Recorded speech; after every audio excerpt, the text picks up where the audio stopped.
সত্যি কথা কি জানেন,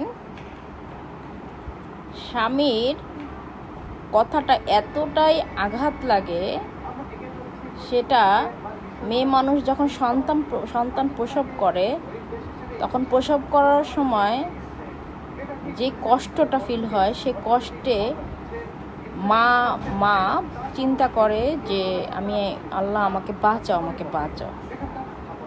আর স্বামীর কষ্ট এতটাই কষ্ট সন্তানের প্রসবের থেকে যে সে নারী স্বামীর কথার আঘাতে সে নারী বলে যে আমি কবেই মারা যেতে চাই, আমি মরে যেতে চাই।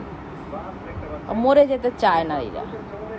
তাহলে এবার বুঝুন হাজবেন্ডের কথাটা কতটা আঘাতপূর্ণ। এটা আসলে অনেক নারীরাই বুঝে কিন্তু প্রকাশ করতে পারে না। নারীদের বলি, অন্যের জন্য সময় না দিয়ে নিজের জন্য সময় দেন। এই আঘাতটা তখনই বেশি লাগে যখন আপনি অন্যকে বেশি সময় দিচ্ছেন, এই জন্য আঘাতগুলো বেশি লাগে।